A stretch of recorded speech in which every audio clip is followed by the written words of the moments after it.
ವೃತ್ತಿಯೇ ಹೀನವೃತ್ತಿ ಆಯಿತು ಎನ್ನುವ ಹಾಗೆ ಆಡಿದ್ರಿ. ತದನಂತರ ಅರಸನಿಗೆ ಧರ್ಮ ಅಲ್ಲ ಅಂತ ಹೇಳಿದ್ರಿ. ಅಲ್ಲ, ಒಂದು ವಿಷಯ ಗಂಭೀರವಾಗಿ ಅಲ್ಲ, ಕೇಳಿದ್ದಕ್ಕೆ ಹೇಳು. ದೇವನ ಮತಿಯ ಮಿತಿ ಬೇರೆ, ಸಾಮಾನ್ಯ ಜನರ ಮತಿಯ ಮಿತಿಯೇ ಬೇರೆ ಅಲ್ಲ.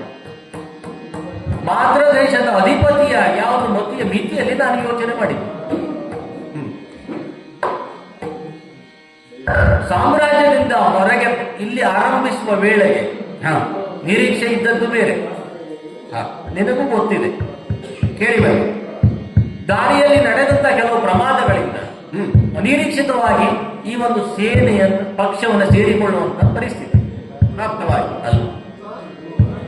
ಇನ್ನೊಂದು ಅಲ್ಲಿಗೆ ಇಲ್ಲಿಗೆ ಎಷ್ಟು ಚಂದ ಸಾಮ್ಯತೆ ಉಂಟು ನೋಡು. ಕರ್ಣನ ನೇರ ಗುರಿ ಅರ್ಜುನಿಗೆ, ದೃಷ್ಟದ್ಯುಮ್ನನ ನೇರ ಗುರಿ ದ್ರೋಣನಿಗೆ. ಅಲ್ಲೂ ಒಂದು ರೀತಿ ಸಾಮ್ಯತೆ ಉಂಟು.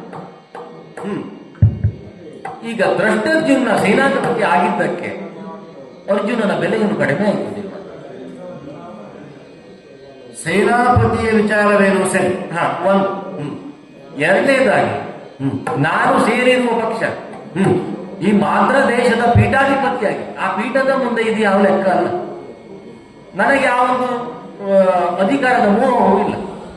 ಸೇನಾಧಿಪತಿತ್ವವೂ ದೊಡ್ಡ ಪಟ್ಟ ಅಲ್ಲ ಆ ಪೀಠದ ಮುಂದೆ. ಇನ್ನೊಂದು, ಯಾಕೆ ಸಾರಥಿ ಆದ್ರೆ ಸರ್ವನಿಯಂತ್ರಿತ ಅಲ್ಲವಾ ಅಂತ. ಸಾರಥಿ ಆದವನು ಕೂಡ ಸರ್ವನಿಯಂತ್ರಿತ ಆಗಿರ್ತಾನಲ್ಲ. ಸರ್ವ ಯುದ್ಧ ರಣಾಂಗಣವನ್ನು ನಿಯಂತ್ರಿಸಬಲ್ಲ ಪಕ್ಷದ ಸಾರಥಿಯಾಗಿ. ಸೇನಾಪತಿಯಾಗದಿದ್ದರು ಒಂದು ರಥದ ಪತಿಯಾದರೂ ಆಗಬಹುದಿತ್ತಲ್ಲ. ರಥಿಕನ ಅಪೇಕ್ಷೆ ಇಲ್ಲ ಅಂತ. ಈಗ ಎರಡನೇ ಸ್ಥಾನ ಸಿಕ್ಕಿತ್ತಲ್ಲ, ಅದು ಅಪೇಕ್ಷೆ ಇಲ್ಲ. ಇನ್ನೊಂದು, ನಾನು ಇಲ್ಲಿ ಬಂದು ಸೇರಿದ್ದಕ್ಕೆ ಇನ್ನು ಬಲವಾದ ಕಾರಣ ಉಂಟು. ಇನ್ನೊಂದು, ಅಲ್ಲಿ ವಿಮರ್ಶೆಗೆ ಹೇಳುವುದು, ನೀನು ಹೇಳಿದ್ದಕ್ಕೆ ಹೇಳುವುದು, ಆಕ್ಷೇಪ ಪ್ರತಿ ಪ್ರಶ್ನೆ ಅಂತಲ್ಲ. ಕುಂತಿ ಮಾತ 2 ಮಕ್ಕಳನ್ನು ಪಡೆದ ಮೇಲೂ ತಾಯ್ತನ ಇನ್ನೂ ಒಂದು ಮಗನ ಅಪೇಕ್ಷೆ ಉಂಟಂತ ಅವಳು. ಅವನು ಧರ್ಮದಿಂದನೋ ಅಥವಾ ಬಲದಿಂದನೋ ಕೂಡಿ ಒಂದು ಮಗುವನ್ನ ಪಡೆಯಬೇಕು ಎಂಬ ಹೆಬ್ಬಯಕೆ ಹೊಂದಿದ ಆತ ಅಂದ್ರೆ ಅವಳು 1 ವರ್ಷಗಳ ಪರ್ಯಂತ ವ್ರತವನ್ನ ಕೈಗೊಂಡು ಇಂದ್ರದೇವನ ಆರಾಧನೆಯನ್ನ ಮಾಡಿ ಪಡೆದ ಮಗ ಅರ್ಜುನ ಅಲ್ವಾ. ಸರಿ, 1 ವರ್ಷ ವ್ರತ ದೀಕ್ಷೆಯನ್ನು ಕೈಗೊಂಡು ಆರಾಧನೆ ಮಾಡಿದ್ದು ಇಂದ್ರನನ್ನ.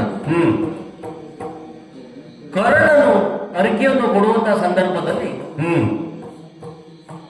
ಇಂದ್ರದೇವ ಬೇಡಿನಂತೆ ಒಂದು ಕವಚದ ಒಂದು ಭಾಗವನ್ನು ತುಂಡು ಮಾಡಿಕೊಟ್ಟಂತೆ. ಇಂದ್ರ ಪ್ರದತ್ತವಾದಂತಹ ಅರ್ಜುನ ಹುಟ್ಟಿದ್ದು ಹಾಗಂತೆ ನಾವು ಕೇಳಿದ್ದು. ಭೀಷ್ಮ ಸೇನಾಧಿಪತಿ ಆ ಸಂದರ್ಭದಲ್ಲಿ ಕೇಳಿದ್ದು. ಇಂದ್ರನನ್ನೇ ಆರಾಧನೆ ಮಾಡಿದಂತಹ ಕುಂತಿ ಮಾತೆಗೆ ಅಥವಾ ಅರ್ಜುನನ ಜನನ ಆಗಬೇಕಾದರೆ ಇಲ್ಲಿ ಕರ್ಣನ ಇದು ಬೇಕಾಗ್ತದೆ. ಹಾಗಿದ್ರೆ ಕರ್ಣನು ದೊಡ್ಡವ ಅಂತ ಆಗ್ಲಿಲ್ಲ ಅರ್ಥ. ಎರಡನೇದಾಗಿ ಕೌರವನ ಪಾಳೆಯಲ್ಲಿದ್ದವರು ಎಲ್ಲರೂ ಸಣ್ಣವರು, ಎಲ್ಲರೂ ಕೆಟ್ಟವರು ಅಂತ ಅಲ್ವಲ್ಲ. ಭೀಷ್ಮರಿದ್ದಾರೆ, ದ್ರೋಣರಿದ್ದಾರೆ. ಇನ್ನೊಂದು ನೆಲೆಯಲ್ಲಿ ವಿಚಾರ ಮಾಡಿದರೆ ದ್ರೋಣನಾದಂತ ಗುರುಗಳು ವಿರೋಧ ಪಕ್ಷದಲ್ಲಿದ್ದಾರೆ, ಅರ್ಜುನನು ಆ ಪಕ್ಷದಲ್ಲಿದ್ದಾರೆ. ಪಡೆದದ್ದು ಗುರುವಿನ ಪಕ್ಷದ ವಿರೋಧ ಪಕ್ಷದಲ್ಲಿದ್ದು ಯುದ್ಧ ಮಾಡಿದ್ದನು.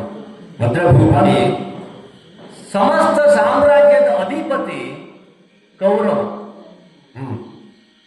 ಸರ್ವಜಿತ್ ಸಾಮ್ರಾಟ ಅನಿಸ ಧರ್ಮಜ ಆದರೂ ಕೂಡ, ಅವನು ನೆಗಳತಿಗೆ ಪಾತ್ರನಾದರೂ ಕೂಡ ಒಂದಂಶ ನೆಲ ಉಂಟು. ಯುದ್ಧ ಮಾಡಿ ಪಡೆಯಬಹುದು ಮುಂದಿನ ದಿನಗಳಲ್ಲಿ. ಇದೇ ಒಂದು ಮಧ್ಯೆ ಮಿತಿಯಲ್ಲಿ ದೇವ ಹೇಳಿದನಲ್ಲ, ನಮ್ಮ ಮಿತಿಯಲ್ಲಿ ನಾವು ಯೋಚನೆ ಮಾಡುವುದು. ನಿನ್ನ ಮಿತಿ ಹೀಗಿದ್ದಲ್ಲಿ ನಾನು ಏನು ಹೇಳಲಿಕ್ಕಾಗುವುದು ಅಲ್ವಾ? ಯಾಕೆ? ನಮಗಾಗಿ ಇದು ಅನಿರೀಕ್ಷಿತವಾಗಿ ಒದಗಿ ಬಂದಂತಹ ಕರ್ಮವನ್ನು ಪ್ರಾಮಾಣಿಕವಾಗಿ ಮುನ್ನಡೆಸುವ ಎಂಬ ಧ್ಯೇಯ ನಿಷ್ಠೆಯೊಂದಿಗೆ ಮುನ್ನಡೆಸುವ ಯೋಚನೆ ನನ್ನದು. ಈಗ ನೀನು ಈ ಕೆಲಸವನ್ನು ಮಾಡಲಿಕ್ಕೆ ಹೀನ ವೃತ್ತಿ ಯಾಕೆ ಎಂಬುದನ್ನು ಹೇಳಿದ್ದೆ. ಯಾರು ಯಾವುದನ್ನು ನೀನು ಬೇರೆ ಯಾರನ್ನು ಕೂಡ ಇದನ್ನು ತುಲನೆ ಮಾಡುವಂತಹ ಒಂದು ಸಂದರ್ಭವೇ ಇಲ್ಲ. ಯಾರಿಗೆ ಯಾವ ಕೆಲಸ, ರಾಜನಾಗಿ ಶಲ್ಯಭೂಪನಿಗೆ ಯಾವ ಕೆಲಸ ಸ್ಪಷ್ಟ. ರಥಿಕನಾಗಿ ಕಾಣಿಸಿಕೊಳ್ಳಬೇಕಾದವನು ರಥಿಕದ ತನ ಸೇನಾಪತಿಯಾಗಬೇಕು ಎಂಬುದನ್ನು ನಾನು ಹೇಳ್ತಾ ಇಲ್ಲ. ನಿನ್ನ ಸೇನೆಗಳಿಗೆ ಸೈನಿಕರಿಗೆ ತನ್ನ ರಾಜ, ತನ್ನ ಮಹಾರಾಜರಾದವರು ರಥಿಕರಾಗಿ ಕಾಣಿಸಿಕೊಂಡಿರುವಲ್ಲ, ಸಾರಥಿಯಾಗಿ. ಇದಕ್ಕೆ ಕಾರಣ ಏನು ಎಷ್ಟೇ ಸ್ಪಷ್ಟತೆ ಬೇಕಾಗಿದೆ. ಈಗ ನನಗೆ ಸಾರಥಿತನವಾದರೂ ಸರಿ, ಬೇರೆ ಯಾವುದೂ ಸಿಗಲಿಲ್ಲ, ಇದಾದ್ರೂ ಇರಲಿ. ರನ್ನ ಕಂಬಳಿ ಹೆಚ್ಚು ದೊಡ್ಡ ಗೌರವ ಸಿಗಲಿಲ್ಲ, ಸಾಮಾನ್ಯ ಕಂಬಳಿಗೆ ಆದರೂ ಸಾಕು ಎಂಬ ಭಾವನೆಯಿಂದ ಈ ವೃತ್ತಿಯನ್ನು ಸ್ವೀಕರಿಸಿದ್ದು. ಇಷ್ಟೇ ಅರ್ಥ, ಇಷ್ಟೇ ಪ್ರಶ್ನೆ.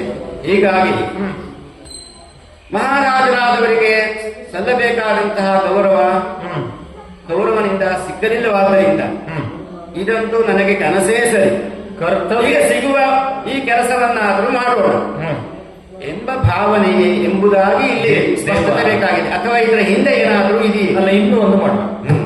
ಧರ್ಮಕ್ಕೆ ಪ್ರಭು ಯಾರು? ಧರ್ಮರಾಜ ಅಲ್ವಾ? ಧರ್ಮಕ್ಕೆ ಪ್ರಭು ಧರ್ಮರಾಜ.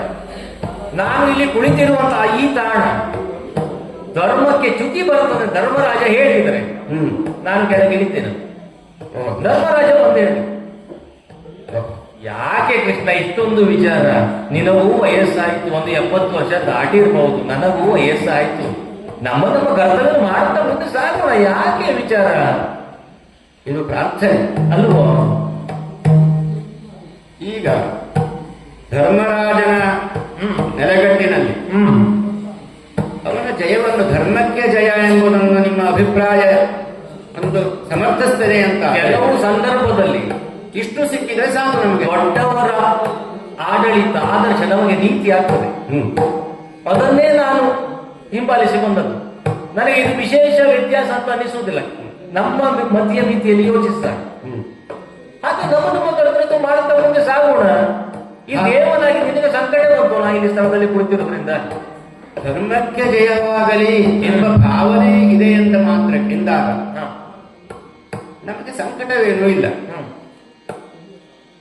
ಸಂಕಟ ಯಾವಾಗ ಆಗ್ತದೆ? ಧರ್ಮದ ವಿಚಾರದಲ್ಲಿ ಎಡವಿದರೋ ಹೇಗೆ? ಧರ್ಮದ ವಿಚಾರದಲ್ಲಿ ಎಡವಿದರೆ ಅವರಿಗೆ ಸಂಕಟ ಪ್ರಾಪ್ತವಾಗುವುದಲ್ಲ. ಈ ವಿಚಾರದಲ್ಲಿ ಶಲ್ಯಭೂಪಾಲ ಒಂದು ಆಂತರ್ಯ ಏನು ಇದನ್ನು ತಿಳಿದುಕೊಳ್ಳುವಂತಹ ಒಂದು ಭಾವನೆ ಉಂಟಾಯಿತೆ ಹೊರತು ಸರಿ ಧರ್ಮರಾಜನಿಗೆ ಜಯವಾಗಲಿ, ಧರ್ಮಕ್ಕೇ ಜಯ ಎಂಬ ಭಾವನೆ ಇದೆ ಅಂತಾದ ನಮ್ಮ ವಿಮತಿ ಏನೂ ಇಲ್ಲ.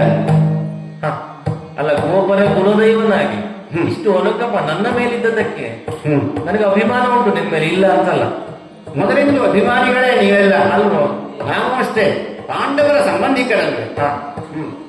ಅಲ್ಲ, 70 ಕಳೆದು ನೀಲಮೇಘ ಶ್ಯಾಮ ಸ್ಮೇರಮುಖನಾಗಿ ಇರ್ತೀಯಲ್ಲ, ಕೆಲವೊಮ್ಮೆ ನಮಗೆ ಅದು ಅಸಾಧ್ಯ ಆಗ್ತದೆ. ಯಾಕೆ? ನಾವು ಸಾಮಾನ್ಯ ಜನರಲ್ವ? ಭೂಪಾಲರೇ, ಹೊರಗಡೆ ಕಾಣಿಸಿಕೊಳ್ಳುವಾಗ ಜಿತೇಂದ್ರಿಯತ್ವ ವಿನಯಸ್ಯ ಕಾರಣ ನಾವು ಇಂದ್ರಿಯಗಳನ್ನು ಸ್ವಲ್ಪ ನಿಗ್ರಹಿಸಬೇಕಾಗ್ತದೆ. ನಮ್ಮ ಒಳಬೇಗುದು ಏನಿದ್ರೂ ಕೂಡ ಅದನ್ನು ನಿಗ್ರಹಿಸಿ ಜನರಿಗೆ ನಾವು ಆದರ್ಶಭೂತರಾಗಿ ಇರಬೇಕು. ನಾವು ಉತ್ತಮವಾದಂತಹ ಭಾವನೆಗಳನ್ನು, ಧರ್ಮದ ಸೂಕ್ಷ್ಮ ವಿಚಾರಗಳನ್ನು ಕೊಡಬೇಕೇ ಹೊರತು ಅದಕ್ಕಾಗಿ ಇಂಥ ವಿಚಾರದಲ್ಲಿ ನಿಮ್ಮ ಭಾವನೆ ಏನು ಎಂಬುದು ಪ್ರಕಟವಾಗಬೇಕಾಗಿತ್ತು. ಈ ವಿಚಾರದಲ್ಲಿ ಈಗ ಕೃಷ್ಣನಿಗೆ ಏನು ಭಿನ್ನಾಭಿಪ್ರಾಯ ಇಲ್ಲ. ಹೌದಾ?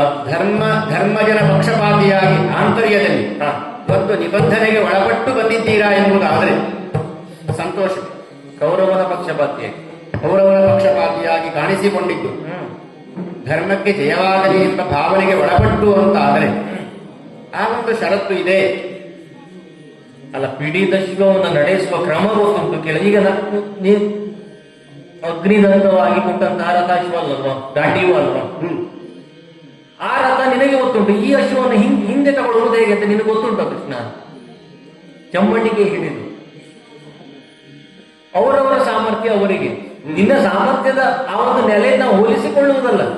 ದೇವನೇ, ಸಾಮಾನ್ಯ ಜನರೇ. ಇನ್ನೂ ಒಂದು ಹೇಳು, ನನ್ನದು ಇಲ್ಲಿ ನಡೀತದೆ ಅಂತ ನಿನ್ನದೊಂದು ನಡೆಯುವುದಿಲ್ಲ.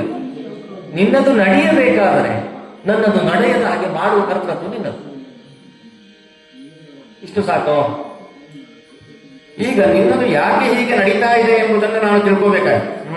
ಒಟ್ಟಿನಲ್ಲಿ ಆಂತರ್ಯದಲ್ಲಿ ಧರ್ಮದ ಪಕ್ಷಪಾತಿಯಾಗಿ ಶಲ್ಯಭೂಪಾಲರಿದ್ದಾರೆ ಎಂಬುದಾಗಿ ಇದೆ ಅಂತಾದರೆ ಅದು ಹೇಗೆ ನಡೀತದೋ ನಡೆಯಲಿ ಅಲ್ವೇ? ಕೆಲವೊಮ್ಮೆ ಅವರವರ ಕರ್ತವ್ಯ ಅದೇ ಧರ್ಮವಾಗ್ತದೆ. ಆದಷ್ಟು ಧರ್ಮದ ಹಾದಿಯಲ್ಲಿ ನಡೆಯುವುದೇ ಕರ್ತವ್ಯವೇ ಧರ್ಮ ಅಂತ ತಿಳಿದವರು ನಾವು. ಅದೊಂದು ಕರ್ತವ್ಯ ನಿಬಂಧನೆಗೆ ಒಳಪಟ್ಟು ನಮ್ಮ ಕೆಲಸ ಮುಂದುವರಿಸುವ. ಆಗಲಿ, ನಿಮ್ಮ ಇಷ್ಟದಂತೆ ಆಗಲಿ. ಆಗಲಿ ಕೃಷ್ಣ ಆಗಲಿ.